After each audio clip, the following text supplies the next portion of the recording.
Bonjour et bienvenue à ce webinaire partenaire des Assises des délais de paiement qui a pour thème démystifier le prélèvement bancaire automatisé et faciliter la collecte des paiements. Nous recevons aujourd'hui pour traiter ce thème Laurent Perron, vice-président France de GoCardless. Bonjour Laurent. Bonjour. Je vous rappelle qu'au fil de cet exposé, vous pouvez poser vos questions et nous y répondrons au fil des questions posées. N'hésitez pas. Laurent, à vous, je vous laisse la parole pour traiter ce sujet et j'interviendrai bien sûr pour échanger avec vous. Merci beaucoup, Jérôme. Je vais juste d'avoir les slides qui démarrent. Je n'ai pas les slides. Est-ce que quelqu'un... Les slides n'apparaissent pas. Alors. Peut-être, oui. Peut-être sonner leur but. On y est. Voilà. On y est, super. C'est le démarrage. Ça permet de se réveiller un petit peu avec un petit moment de stress. Donc, bonjour à tous. Effectivement, donc, nous allons parler aujourd'hui d'un outil qui s'appelle le prélèvement bancaire automatisé, qui est certainement connu par un grand nombre d'entre vous, mais on pensait que c'était intéressant en 2020 de refaire un petit point dessus sur ses vertus et comment en tirer un gain pour vous sur les sujets des délais de paiement, bien entendu, et au-delà des délais de paiement même, pour tirer un gain pour votre entreprise. Donc, le programme, sans reprendre chacun des points, on va essayer effectivement de vous donner quelques indices, qui viennent d'une étude qu'on a mis en place.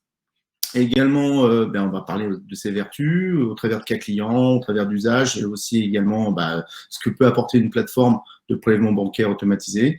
Et puis bien sûr, vous êtes les bienvenus pour nous poser des questions afin qu'on puisse avoir le plus d'interaction pendant ce webinaire.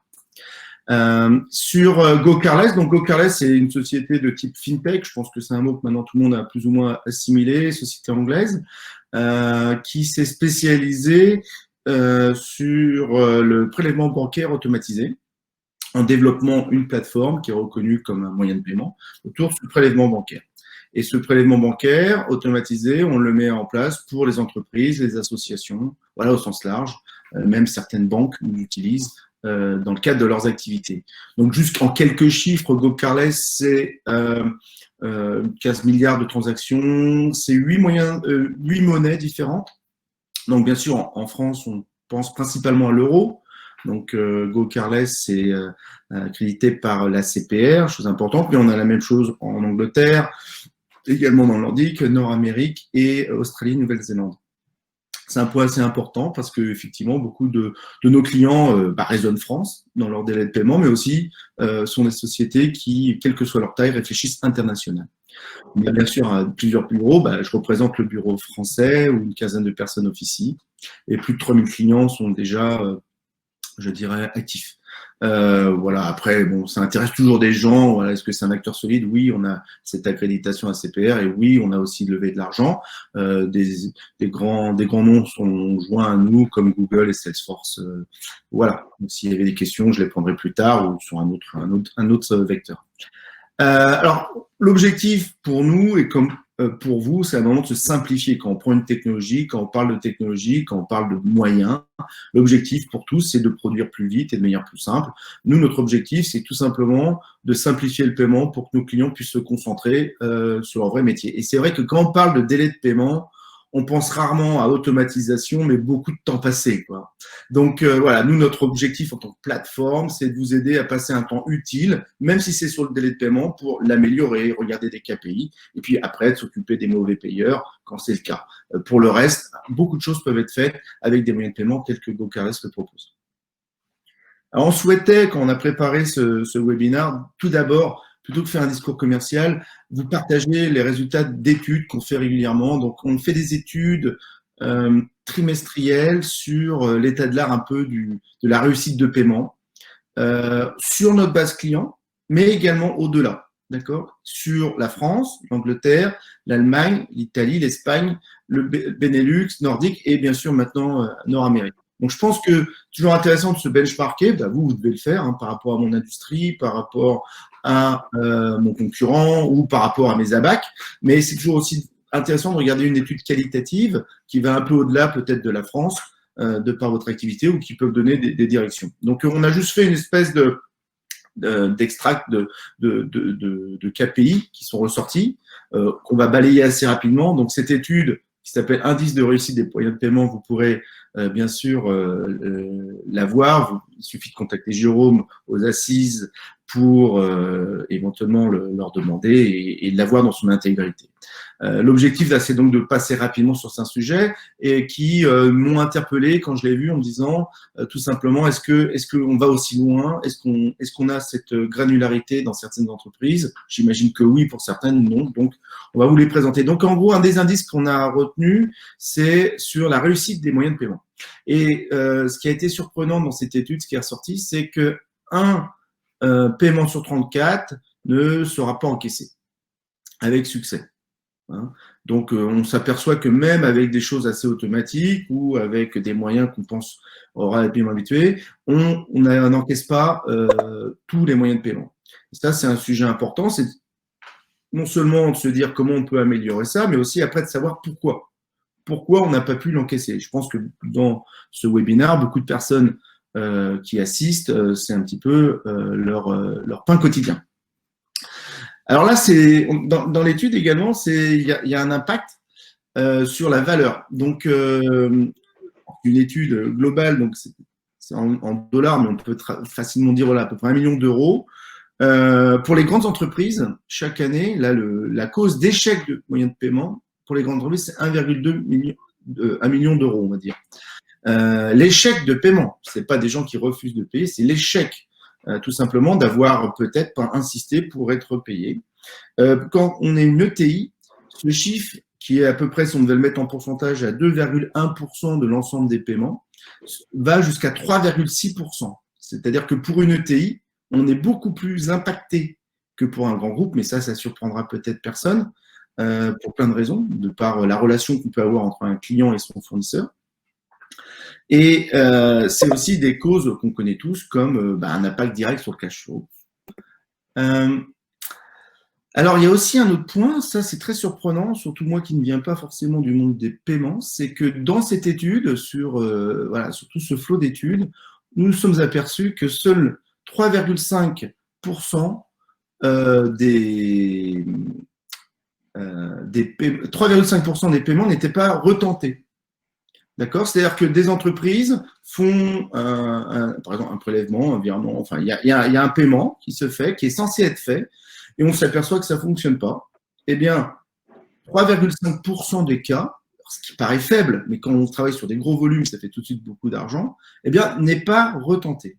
Et donc ça, il y a certainement, pour les gens qui sont dans cet auditoire, un endroit d'investigation pour trouver certainement des sources d'amélioration importantes.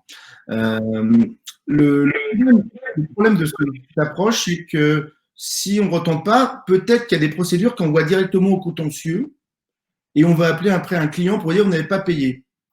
Alors que si on retente, peut-être que le client, c'était pile au même moment où on voulait le prélever, où il y avait un problème ce jour-là, où avec le COV a été impacté, on aurait pu trouver une solution avant le contentieux. Donc, c'est pas que ce chiffre qu'il faut regarder, c'est derrière la procédure.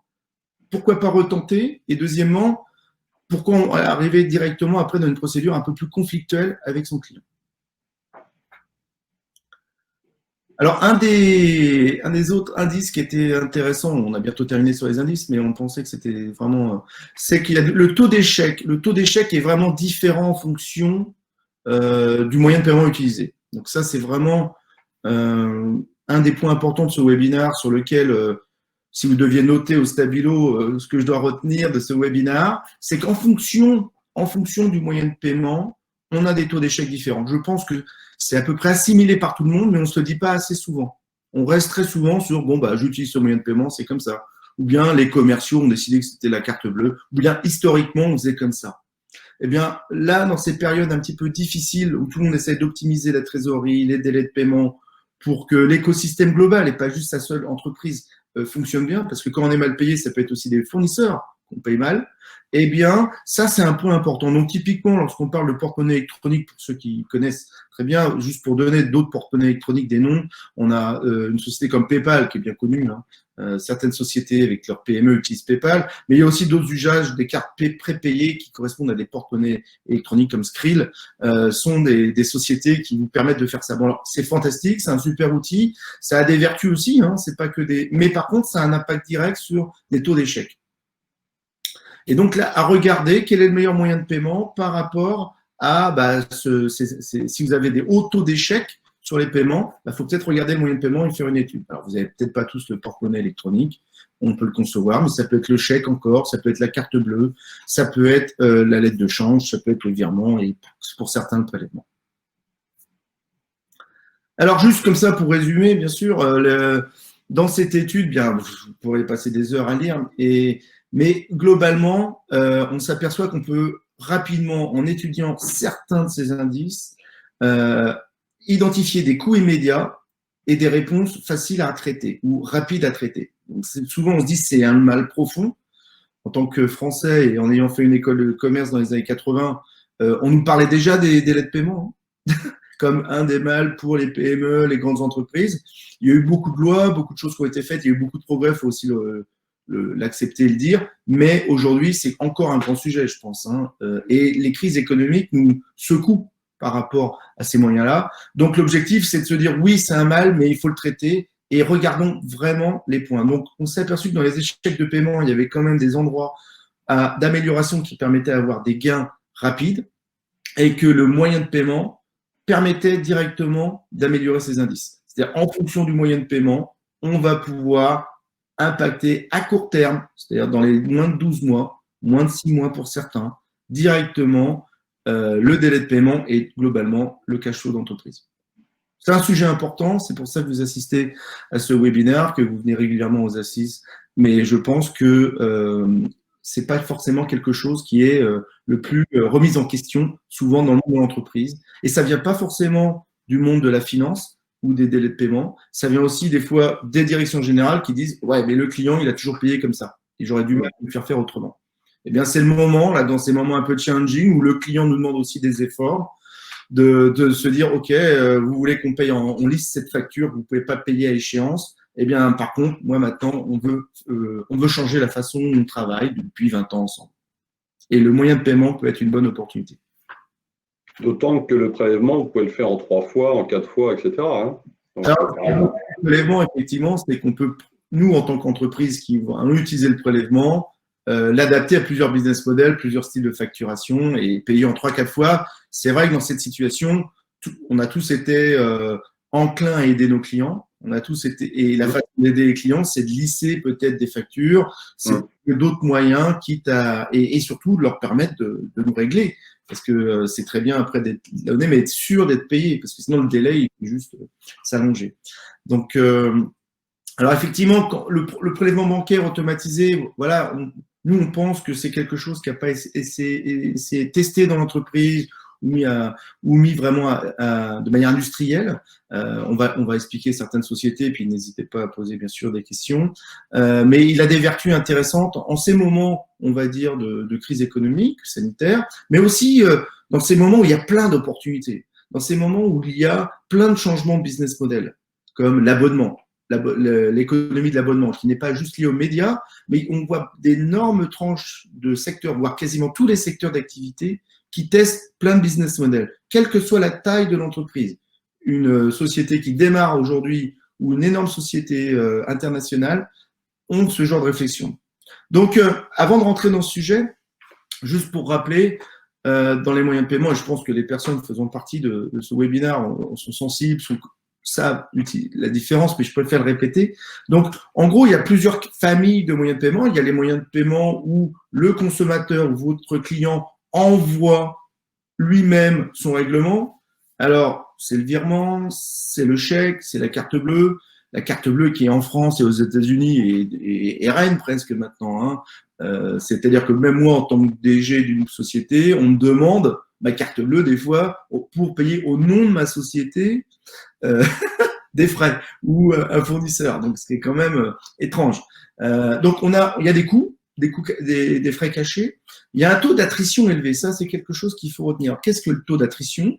C'est qu'en fonction du moyen de paiement, on a aussi des taux d'attrition, c'est-à-dire des clients qui vont rester plus ou moins longtemps. Alors, étrange, n'est-il pas? Je vais vous donner concrètement un exemple par rapport à la carte bancaire. La durée de vie du moyen de paiement carte bancaire, tout le monde va en avoir une, à titre particulier ou à titre entreprise, mais à titre particulier, la carte bancaire a une durée de vie dans le système de 18 mois. C'est-à-dire que quand on veut faire, admettons que nous soyons un média et on veut demander à un DG sa carte bleue pour le média qu'on va recevoir tous les jours, les Échos ou n'importe quoi, eh bien, cette carte, si on prend un abonnement de 2 ans, c'est-à-dire qu'au bout de 18 mois, elle va tomber, a priori, il m'entend pas bien. Désolé. Je vais mettre le casque, voir si ça aide certains auditeurs à m'entendre. J'espère que vous m'entendez mieux. Vous m'entendez mieux? Jérôme, vous m'entendez? Oui, pas de souci. Donc, bien. Donc, le taux d'attrition, c'est important parce qu'effectivement, donc je reprends l'exemple, j'ai donné ma carte bleue pour un abonnement de 2 ans et la durée de vie d'une carte bleue d'ici 18 mois. Ça veut dire que je peux perdre ce client parce que simplement, moi, je n'ai pas mis les procédures pour relancer ce client avant 18 mois pour être sûr qu'il va se réabonner. Et donc, on a ce qu'on appelle une attrition involontaire. Voilà, on perd des clients et donc c'est pas forcément que le délai de paiement qui est impacté, mais aussi tout simplement la relation avec le client. Et perdre des clients en ce moment, c'est compliqué, ça a des impacts importants. Et enfin, il y a des taux d'échec. Le taux d'échec avec la carte bleue, par exemple, il est très important en fonction d'un contexte ou B2B ou B2C, bien entendu, ça peut être différent. On a entre 10 et 15% de taux d'échec. D'accord? Donc, et voilà, on est reparti avec un moyen de paiement qui nous emmène des taux d'échec. Et donc, des taux d'échec, ça veut dire des frais bancaires, ça veut dire potentiellement un contentieux qui se met en place avec le client et des choses qu'on va gérer a posteriori plutôt que un produit vertueux qui va gérer a priori ce genre de choses. Les moyens de paiement pool, donc il y a l'aide de change, chère à beaucoup de personnes encore, et il y a le prélèvement bancaire. Si on devait un petit peu, il y en a certainement d'autres, je ne les connais pas tous de manière exhaustive. Mais globalement, ceux qui sont le plus utilisés en France et dans le monde occidental, ce sont voilà, ces outils. Alors l'intérêt du pool, c'est que c'est le marchand, l'entreprise qui va prendre le contrôle pour aller récupérer l'encours. Alors justement, Laurent, on a une première question pour être très interactif par rapport à l'exposé. Comment comparez-vous cela à nos bonnes vieilles LCR magnétiques, c'est-à-dire LCR sans acceptation, très répandues dans la distribution spécialisée notamment? Quel avantage et avez-vous une idée du différentiel de coût? Alors, le coût, je vais plutôt parler des gains, parce que les coûts… la grande différence, et on le verra plus tard, c'est qu'aujourd'hui, on est dans un monde ouvert. Donc déjà, on a besoin de pouvoir prélever d'une façon ou d'une autre ou récupérer le cash, mais on est obligé de mettre ça dans un process automatisé, premièrement. Deuxièmement, ce qui est vrai pour la France n'est pas forcément vrai dans tous les pays où on a une activité commerciale. Ah oui, non, mais c'est clair. Donc, dès qu'on va on va aller voir un Américain en lui disant vous payez de cette façon, est-ce que c'est le même standard? Est-ce que le RP de l'américain va fonctionner avec le nôtre? On arrive dans une complexité dès qu'on dépasse le cadre national. Après, il y a…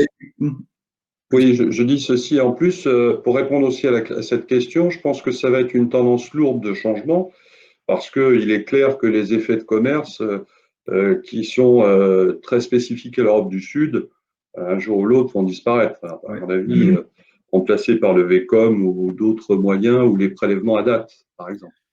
Le point commun, c'est qu'on a la même vertu d'augmenter la capacité à être payé. Ça, et donc réduire les délais de paiement et donc les échecs, etc. Je dirais que il y a peut-être un peu moins, et là je suis pas expert sur ce sujet. Le LCR est vraiment certain.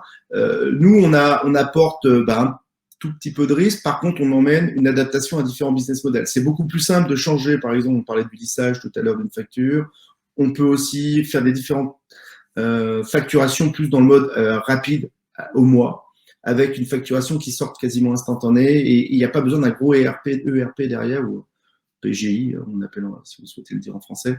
Voilà, donc je dirais que c'est plus moderne dans le sens où on va beaucoup plus vite, on s'adapte beaucoup plus vite au business model. Et enfin, le prélèvement automatisé est certainement plus adapté aux consommateurs.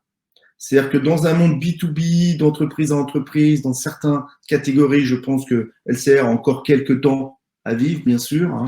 De toute façon, il y a la place pour tous les moyens de paiement, même si j'ai cité d'autres. Mais si on regarde du point de vue consommateur, est-ce que moi, en tant que particulier, lorsque je veux m'abonner à quelque chose, on va mettre une lettre de change? Voilà. Donc, ce qu'on note dans d'autres études que je n'ai pas mis là, c'est que plus on va donner de moyens de paiement différents par rapport à des consommateurs ou des sociétés, plus on va augmenter, le panier moyen et la récurrence. Donc, certainement, pour ceux qui utilisent encore le LCR, il serait peut-être intéressant pour certains de leurs fournisseurs, par exemple, ou clients, ça dépend des business models, d'utiliser le prélèvement, principalement pour les plus petites structures, là où peut-être c'est pas adapté, ou alors on ne connaît pas encore cet acteur, ou bien on connaît cet acteur, donc du coup on veut faire autre chose, ou bien on est dans un cadre B2B2C. Typiquement en Angleterre, je pense que l'aide de change est très peu utilisée, et c'est le prélèvement bancaire qui domine. Pourquoi? Aussi bien au niveau de l'entreprise vers l'entreprise, donc le B2B, que dans le cadre du consommateur, B2C. Voilà, j'espère que j'ai pu répondre. Alors, sur les coûts, il faudrait faire une étude particulière. Je serais ravi d'en.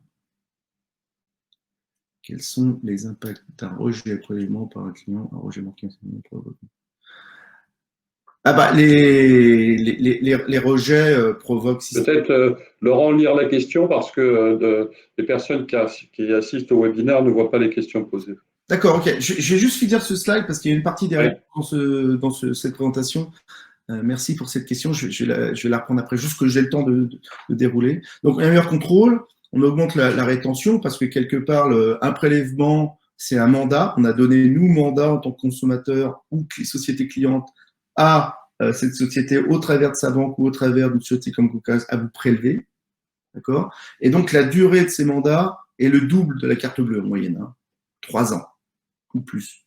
Donc, ça donne beaucoup plus de lecture, de temps. Et on a le temps de refaire des contrats avec un client, on a le temps de faire beaucoup de choses en 3 ans, par rapport à 18 mois qui se passent très très vite. Alors les taux d'échec sur les paiements, en moyenne identifiés, il est de 2,5% versus 10 à 15%. Vous voyez, donc non seulement on va avoir moins de contentieux, on va récupérer, mais on aura moins de frais bancaires liés à cet échec. À chaque fois que vous faites un prélèvement, vous passez par votre banque et que votre société cliente ou le consommateur n'est pas alimenté sur son compte, vous avez un coût d'échec. D'accord. Alors, plus vous avez d'échecs, plus vous allez avoir un coût lié ou au moyen de paiement, qui est souvent non pas lié au moyen de paiement, mais plutôt à l'établissement bancaire qui va dire voilà, j'ai fait la procédure, il n'y avait pas d'argent, mais pénalité, boum. Donc là, par contre, c'est vraiment à considérer aussi. Ça fait partie des coûts cachés. Très souvent, quand on regarde les moyens de paiement, on regarde le coût par transaction. D'accord? Le coût par transaction, c'est-à-dire combien prend American Express, combien prend PayPal, combien prend GoCardless. Ce qu'il faut absolument regarder, c'est les questions qu'on voit apparaître. C'est les coûts cachés. Aussi bien sur les coûts liés au non-succès de ces paiements, mais aussi des fois au coût de perte d'un client et ou le coût du contentieux. Donc, il faut vraiment… donc, nous, à chaque fois, avec nos clients, on met en place une étude d'impact qui va regarder aussi bien les coûts, mais aussi les gains. Parce que c'est un point important. Donc, je regarde juste les questions. Quels sont les impacts Alors, Mme Desbois qui nous demande quels sont les impacts d'un rejet de prélèvement par un client. Ben voilà. Donc, on a effectivement… alors, ce n'est pas une notation de Banque de France, mais on a des frais bancaires. On a des frais… Oui, mais par exemple, la LCR magnétique, à partir d'un certain montant, le rejet est inscrit en Banque de France. Est-ce qu'on a la même chose sur le prélèvement bancaire? Alors, nous, chez GoCardless, on ne l'a pas parce qu'on limite à un certain montant, justement, le prélèvement. C'est-à-dire qu'on ne dépasse pas, je veux dire, 20K, 20 000 euros de prélèvement, ou plus, en fonction des négociations. On ne va pas au-dessus. Donc, ça évite ça. Certains acteurs plus B2B iront peut-être dans cette direction, mais en tout cas, nous, on ne fait pas. Par contre, en tant qu'établissement de paiement, on est soumis à la réglementation liée, et c'est la CPR en France qui gère ça, liée à la Banque de France. Donc, ce qui est vrai pour nous est vrai pour tous les moyens de paiement, on doit toujours remonter les mêmes procédures. Donc, certainement, si un de nos clients, malgré le fait qu'on limite à 20 000 ou 30 000 euros, admettons que ça soit possible, même si ce n'est pas possible avec nous, eh bien, il serait soumis au même règlement que quelqu'un qui paierait en lettre de change. D'accord. On a une autre question. Alors, quel argument peut-on avancer pour convaincre les clients d'opter pour ce mode de paiement, car beaucoup sont réticents? Oui, excellente question. Alors, ça dépend de la maturité déjà de votre entreprise. Donc, mettre un nouveau moyen de paiement, c'est toujours compliqué. Parce que les gens aiment bien, voilà, c'est comme ça fonctionne. J'ai toujours donné mon chèque, j'ai toujours fait ça. On le sait, hein. Le chèque, d'ailleurs, je pense que vous avez dû faire des dizaines d'années de discussions autour du chèque là-dessus. Mais alors, il y a plusieurs façons de le faire. Certaines sociétés, on en parlera plus tard, mais démarrent directement avec le prélèvement. Donc, on voit beaucoup de sociétés comme les clubs de gym, comme les sociétés de ce qu'on appelle technologiques, de type société SaaS. En France, il y en a beaucoup qui lancent des éditeurs logiciels en mode SaaS. Systématiquement, ils vont aller plutôt vers notre modèle plutôt que demander la carte bleue. Et donc, dès le départ, ça va de soi, on paye comme ça. C'est beaucoup plus compliqué pour transitionner une société qui a déjà plusieurs moyens de paiement. Alors, dans le monde B2C, c'est-à-dire vers le consommateur, ça va dépendre de la géographie où vous opérez. En Angleterre, ce moyen de paiement, c'est le premier moyen de paiement. En France, c'est le troisième, quatrième. Donc, comment faire des incentives pour que les personnes l'utilisent? Donc, c'est plutôt le commerce qui va permettre de le faire. C'est-à-dire, voilà, maintenant, avec le prélèvement, les gens qui vont retenir, ça va plutôt que payer 100 euros, vous allez payer en 12 fois 10 euros. Ça va faire 120 euros à l'arrivée peut-être, mais vous allez pouvoir payer tous les mois 10 euros. Donc ça, on le voit. C'est pas forcément pour lisser, c'est juste pour dire, on vous donne notre capacité. D'autres vont nous dire, et ils l'utilisent déjà comme ça, on va payer en 3 fois. Voilà, vous souhaitez échelonner cette facture. Mine de rien, c'est un gain qui permet d'avoir un plus pour des clients et qui permet également de vous sécuriser. Enfin, pour ce que j'en parlais tout à l'heure, dans la grande évolution de ce qu'on appelle la subscription economy, donc l'économie de l'abonnement qui touche bien au-delà des médias et du monde de l'énergie. L'abonnement, c'est sans fin, ou vous pouvez vous arrêter très vite également. Donc, sur tous les sujets abonnement, c'est aussi intéressant d'avoir le prélèvement plutôt que la carte parce que vous allez pouvoir lisser, mais aussi adapter votre facture plus facilement avec des autorisations qui vont être liées à l'usage. Exemple, ce mois-ci, vous allez utiliser 100% de votre capacité, le mois d'après 200%, le mois d'après 130% et le mois d'après 80%. Eh bien, on va pouvoir très facilement adapter ce business model. Donc, globalement, il y a un cercle vertueux pour présenter ça. Mais ça ne veut pas dire que c'est simple.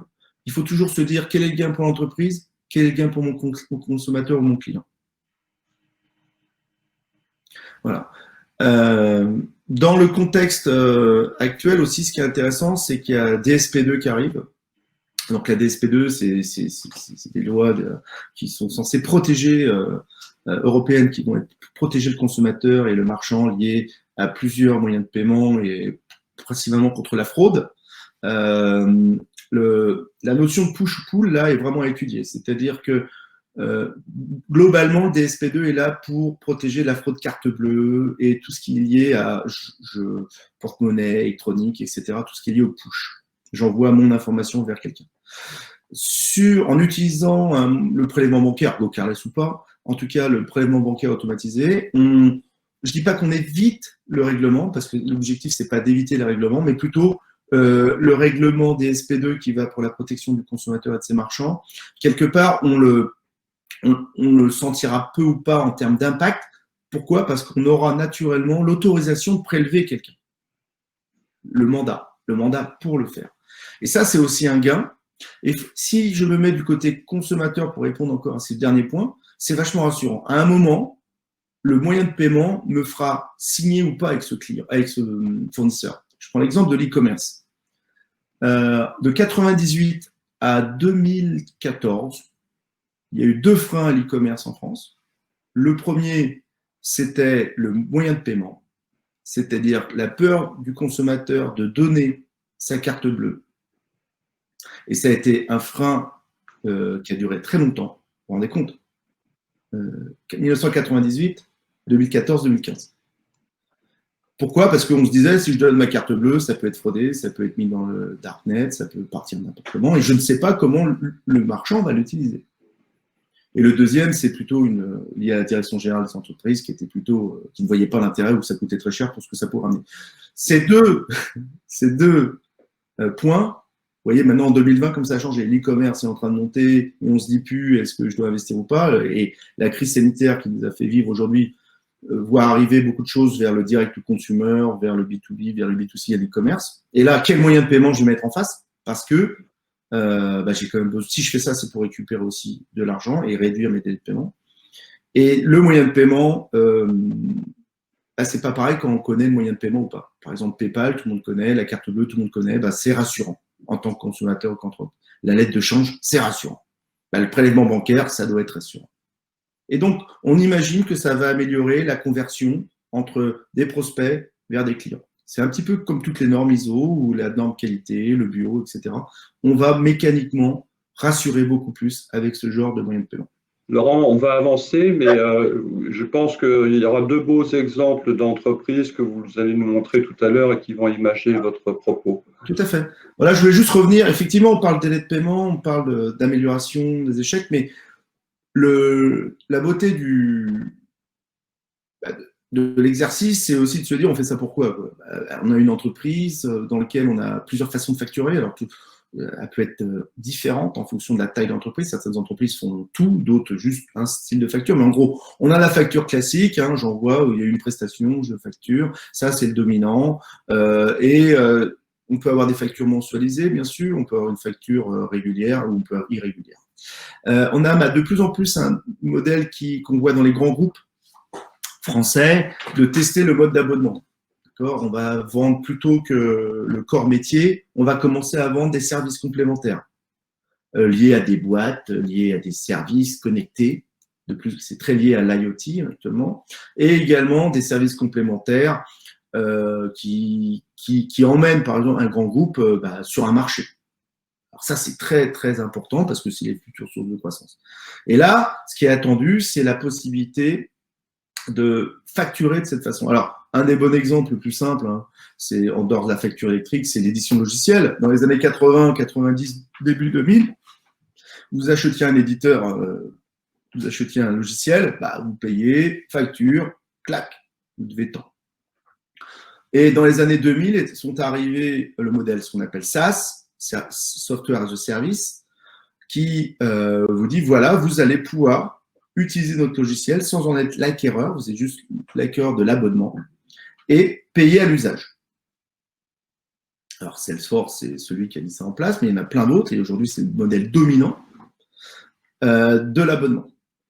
Et l'idée, c'est de pouvoir se dire, avant j'avais un coût de licence sur 3 ans que je devais amortir, mais je payais tout dans un premier temps. C'est de se dire, je bénéficie d'une plateforme, de ses gains, mais tous les mois je paye un montant qui peut être identique ou qui peut varier. Le troisième point qu'on voit plutôt dans la distribution, mais également dans d'autres segments, mais je dirais que c'est plutôt dans le monde de la distribution, c'est le versement échelonné. Comment faire d'une facture après la possibilité de répéter sans prendre trop de risques en tant qu'entreprise.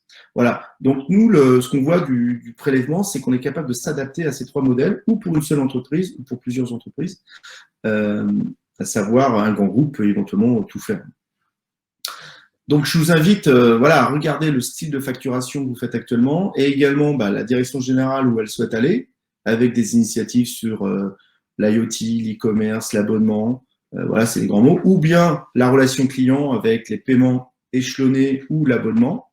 Et là, vous aurez peut-être votre mot à dire pour dire, attention, là, regardons le moyen de paiement. Qu'est-ce que tu as prévu? Est-ce que c'est la carte bleue à chaque fois? Parce que si tu mets la carte bleue, ça va donner tel taux d'échec. La fraude. Par contre, il faut la mettre parce que peut-être en France, c'est important de démarrer avec une carte bleue parce qu'on n'est pas connu sur le service. Par contre, mettons un autre moyen de paiement qui va nous sécuriser. Et là, le prélèvement bancaire est certainement une option à considérer de votre côté. Alors, là, je vais passer très vite, mais quand on parlait du moyen de paiement qui impacte la trésorerie et les délais de paiement, il y a plusieurs points à identifier, mais globalement, je vous invite à bien regarder le moyen de paiement sur sa couverture géographique. Bah oui, si vous êtes une société internationale, la carte bleue, c'est pas partout. Et donc, de bien identifier le meilleur moyen de paiement utilisé, ce qui correspond à la question de l'argument pour que le client l'accepte. En Angleterre, dans les pays nordiques, le prélèvement est relativement naturel. En Allemagne également. C'est le moyen de paiement B2B ou B2C dominant. La préférence, faut donner du choix pour commencer à voir quel moyen de paiement a le plus d'impact. Ça va vous permettre de faire des études d'impact également sur vos choix. Et puis après la conversion, dans l'acquisition client, le moyen de paiement, ça rassure. En fonction de celui que vous utilisez, on peut devenir prospect ou client. Si je vois un moyen de paiement complètement obscur, peut-être que moi, en tant que consommateur, je ne vais pas l'utiliser. Donc, j'ai besoin d'être rassuré. Donc, il va falloir prouver au consommateur son gain ou au client son gain pour utiliser ce moyen de paiement. Et ça, on le fait rarement. Il faut quand même le reconnaître. Après, effectivement, principalement les gens qui sont dans le webinaire, après, c'est évidemment regarder l'exécution. On en parlait dans les indices de réussite.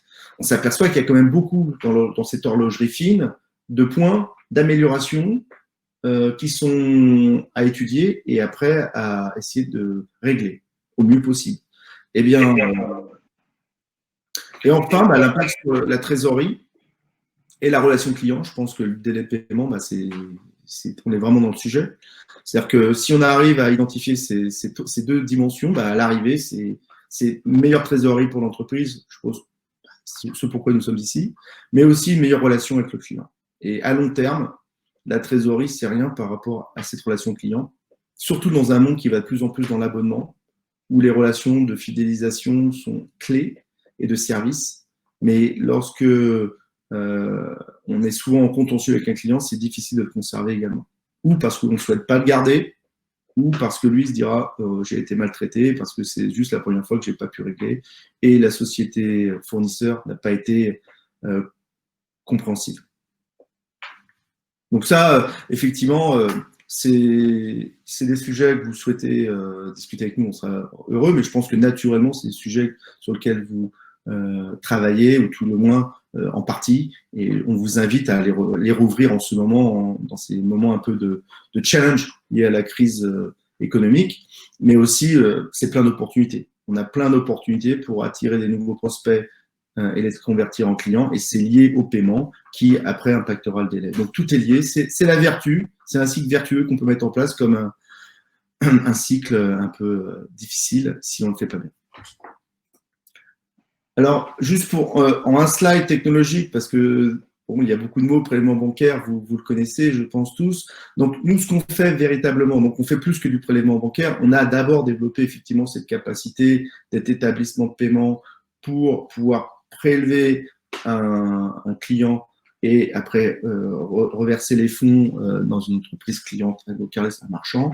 Mais on fait beaucoup plus que ça. Donc, très simplement, on a développé un réseau global.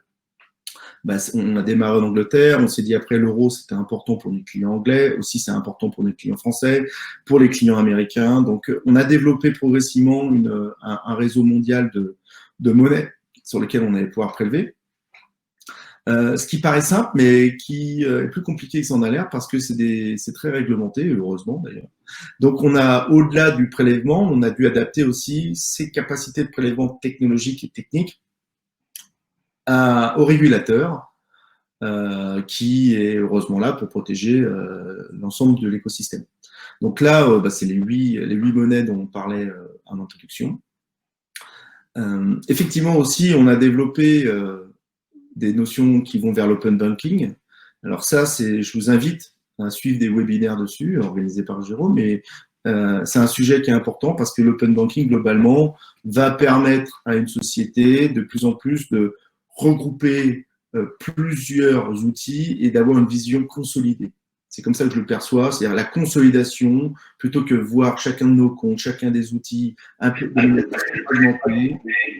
vous allez pouvoir consolider les informations de type, OK, je vais mettre le prélèvement, mais est-ce qu'en face, c'est un fraudeur? Et ces informations, Banque de France ou autres, que vous allez avoir au travers de GoCarless, au travers de votre banque, au travers d'un autre outil qui est spécialisé dans la fraude, pour l'Angleterre, pour la France, pour la Belgique, eh bien, vous allez, vous, en tant que responsable de trésorerie, direction générale, DAF, Credit manager. Voilà, credit manager, eh bien, vous allez pouvoir, grâce à l'open banking, qui sont des nouveaux standards, avoir cette vision consolidée. On n'est qu'au balbutiement, mais c'est là où nous allons. Après, au-delà de ça, qu'est-ce qu'on a développé? C'est une capacité tout simplement d'intégration. C'est un monde ouvert. Contrairement à une banque où c'est peut-être un peu plus difficile pour une banque d'ouvrir son back-office direct avec des flux en API complexes vers vous. Nous, on a fait une couche intermédiaire qui permet à tous nos marchands de développer une interface pour ces métiers, mais aussi s'intégrer avec un système d'information. S'intégrer avec un système de facturation, principalement. Alors, ils sont dessus, hein. On a bien sûr Salesforce, Zuora, Sage, QuickBooks, mais même quand on n'a pas déjà le connecteur, on va pouvoir s'intégrer avec du SAP, de l'Oracle Business Suite ou même un produit propriétaire. Voilà. Et ça, c'est important parce que ça permet effectivement d'intégrer l'outil de facturation et ce que les métiers vont décider, une facturation en 3 fois, etc., et de l'adapter. On sait le faire aussi pour les TPE qui n'ont pas cette sophistication. On leur propose un dashboard, un tableau de bord. Beaucoup d'associations nous utilisent comme ça, ou des sociétés, des startups qui démarrent avec nous. On en parlera après avec le cas de PayFit. Vous n'avez pas encore tout le système hyper mature qu'on peut imaginer à l'état de l'art, mais beaucoup de TPE nous utilisent aussi pour se dire, j'ai pas tout ça, mais par contre, j'ai besoin de prélever. Parce que le cash… Laurent, on va avancer pour respecter l'horaire. Alors, le taux d'échec, voilà, je vais revenir très rapidement. Bon, on vous l'indique. Pour conclure, ça impacte souvent une mauvaise relation client. Il y a des créances irrécouvrables et un churn, donc une attrition involontaire. Alors, comment nous, on vous aide là-dessus? Donc, on a développé en tant que prélèvement bancaire automatisé, on a développé une nouvelle couche liée au big data de GoCarless. Donc, on a plus de 55 000 clients et beaucoup de données. On se concentre sur une couche supplémentaire au-dessus du prélèvement qui va nous permettre de optimiser au maximum ces couches en amont pour diminuer drastiquement cet échec de paiement. Alors, comment ça fonctionne? Globalement, donc à gauche, on a déjà beaucoup de données. On a les résultats de tentatives de paiement qui ont échoué. Et donc, on va faire tourner ça, je fais très simple, hein, dans un algorithme. Alors, certains diront l'intelligence artificielle, mais moi, je pense que c'est tout du machine learning, dans lequel on va commencer à faire travailler des algorithmes qui vont s'améliorer progressivement, afin de prévoir la probabilité d'un nouvel échec. C'est-à-dire qu'on va pouvoir prévoir un nouvel échec. Ça veut dire quoi? Ça veut dire quoi concrètement pour un marchand? C'est, vous êtes marchand, vous avez 3000 clients et vous avez un fort taux d'échec. Eh bien, on va, au travers d'une alerte ou un tableau de bord, vous dire sur tel client ou telle catégorie de clients, peut-être que plutôt que de prélever le 10 du mois, il serait opportun de prélever le 15 ou le 26. Là, je ne suis pas expert, c'est votre métier. Et donc, on va se baser sur quoi? Principalement sur ce qu'on va voir dans vos activités, mais aussi comment les personnes, les clients ou les consommateurs utilisent GoCarless de manière anonymisée. Hein. En tout cas, on remonte ce genre d'attitude et on vous le renvoie en information. Voilà, l'idée, c'est que le modèle apprend et s'améliore progressivement. Et ça, on le fait pour la zone euro. Alors, on peut évidemment, ça c'est important, mais aussi si vous deviez aller utiliser en Angleterre ou dans d'autres pays, mais dans un premier temps, c'est Angleterre, la pound et l'euro, c'est les deux zones qu'on couvre. Donc, c'est hyper intéressant parce que vous allez avoir, plutôt qu'avoir à gérer a posteriori des délais de paiement qui vont s'allonger, une aide liée au big data, liée à GoCarless, pour améliorer en amont ce problème. Alors, ça a beaucoup de gains. Je pourrais rester des heures dessus. Je pense que c'est un sujet intéressant. Le big data est là aussi pour vous aider. Hein. Pour ceux que ça intéresse, on a fait une étude IDC, une étude qualitative sur nos clients. Pour ceux qui ont mis en place le prélèvement bancaire avec GoCarless, en tout cas, même si vous voulez pas mettre GoCarless, en tout cas, les vertus du prélèvement bancaire, un seul chiffre, 47% de réduction de délai de paiement. Alors, imaginons qu'on coupe ce chiffre en deux. Voilà. Ça serait déjà des gains importants, je pense, à très court terme. Mais en tout cas, en moyenne, 47% de réduction de délai de paiement par nos clients. Donc, c'est une moyenne en fonction du secteur d'activité, en fonction de votre maturité, en fonction de la mise en œuvre, c'est-à-dire la rapidité de mise en œuvre, en fonction aussi d'où vous partez. Eh bien, je pense que c'est toujours intéressant. Donc, n'hésitez pas également à passer au travers des assises pour demander cette étude. Elle est à votre disposition, elle a été faite par un cabinet indépendant. En tout cas, ça peut être une source de réflexion pour vous. Alors, un petit cas client, Payfit, alors je ne sais pas si vous connaissez, moi je connais parce que c'est un de mes clients, mais je pense que c'est une société française très successful, donc je vous invite à regarder quand même, parce qu'on parle souvent des mauvais élèves, mais là on parle d'un bon élève. Payfit, donc c'est une société qui est spécialisée dans les plateformes de fiches de paye, voilà, spécialisée dans la paye. Et Payfit nous a choisi dès le départ. Quand on dit dès le départ, c'est-à-dire que en gros, il devait être moins de 10 dans cette société. Et le PDG a décidé d'utiliser GoCarless en se disant tout simplement, on va avoir une croissance, mon temps utile, je ne peux pas travailler plus de 24 heures. Si j'utilise 2 heures de mon temps à rappeler tous mes clients pour qu'ils payent et en plus gérer les contentieux, on ne va jamais y arriver. Deuxièmement, on est une jeune société, le cash est clé, non pas pour dire on a des délais de paiement importants, tout simplement pour ma survie. On parle de survie d'entreprise. Donc dès le départ, Payfit nous a utilisé afin d'optimiser et de réduire leurs risques par rapport au délai de paiement. Et en plus, dès le départ, ils l'ont imposé à leurs clients, donc par rapport à la question tout à l'heure. Donc aujourd'hui, sur les délais de paiement, chez Payfit, c'est 100% des clients qui l'utilisent. Il faut savoir sur le même segment que Payfit, c'est-à-dire le SaaS en France, ou les services IT en France, la dernière étude que j'avais vue en 2019, c'était 77 jours pour récupérer le cash. 77 jours. D'accord. Aujourd'hui, le directeur financier de Payfit, Francis Saillard, répète 7 jours, à partir du moment où il émet sa facture. Vous voyez, donc ça, c'est intéressant. Ça ne veut pas dire que tout le monde peut le faire en une fois. Comme je le disais, une très grosse société mettra plus de temps. Mais ça montre les gains. Est-ce que ça a participé au succès de cette société? Peut-être. Est-ce que ça a participé à la survie de cette société? Certainement. Voilà. Donc, ils ont gagné un ETP, c'est-à-dire qu'ils ont recruté beaucoup, Payfit. Ils sont 400 personnes. Donc, ce n'est pas du travail en moins, mais c'est du travail utile. C'est-à-dire que j'imagine que le DAF, le cash manager, a pu faire des efforts et passer son attention sur, voilà, là où ça nécessitait beaucoup de valeur ajoutée. Et pas juste relancer les gens qui n'avaient pas payé.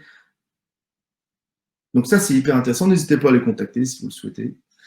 Et puis, en plus, c'est une société qui a beaucoup évolué. Donc, ils ont démarré avec un système d'information d'une TPE. Et maintenant, ils vont vraiment dans une plus grosse société. Ils ont gardé le même système et on a su s'intégrer avec l'ensemble. Une autre société, Saint-Gobain. Donc là, je pense que j'ai peut-être pas besoin d'expliquer le métier de Saint-Gobain. Tout le monde connaît cette société bicentenaire. Donc, aujourd'hui, Saint-Gobain se réinvente comme tous les grands groupes. Et ils ont lancé une initiative d'abonnement qui s'appelle Temperley.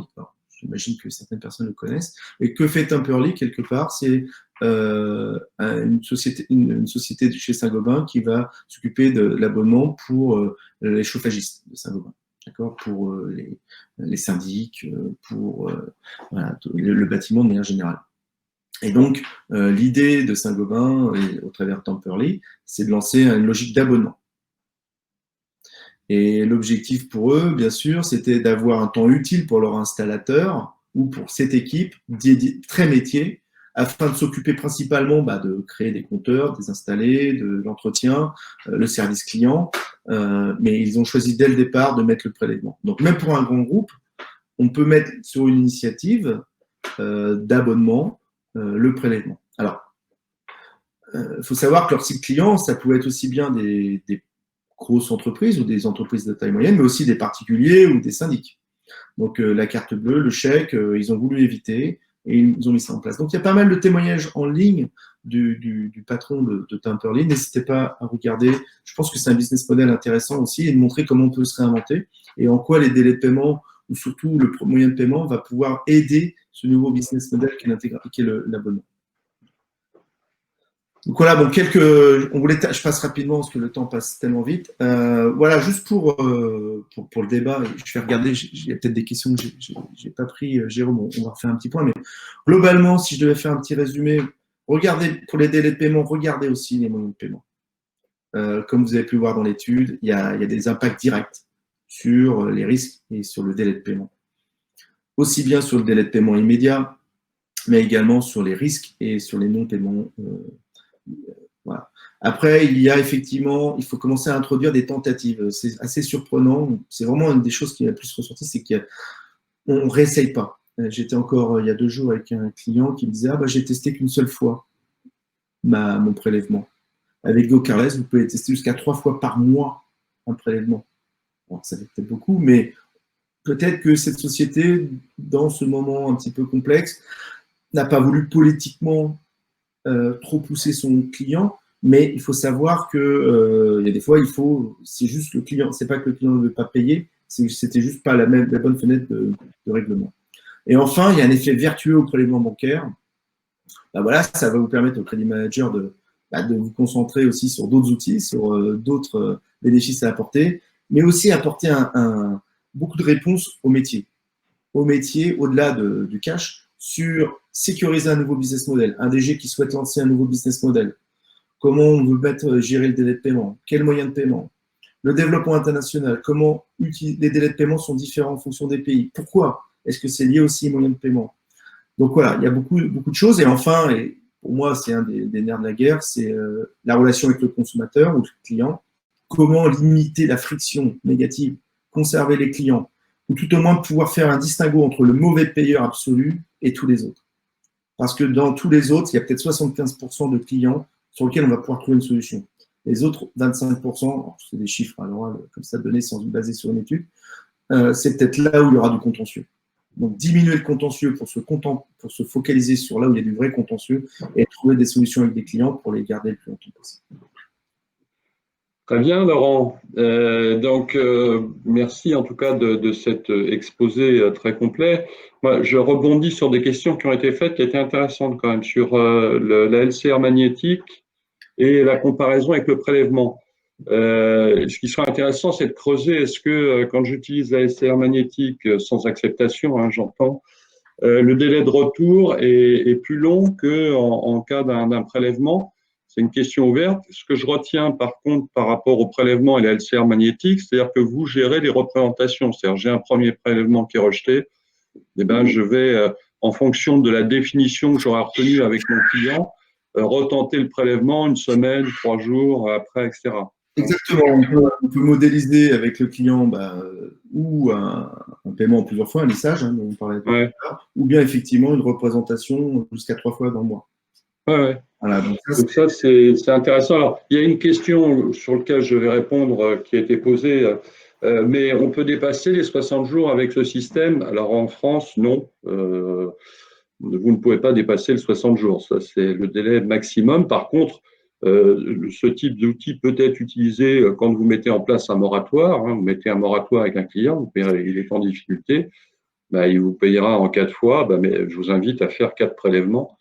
Au moins, vous êtes, comme on avait dit, vous êtes push, c'est ça? Push.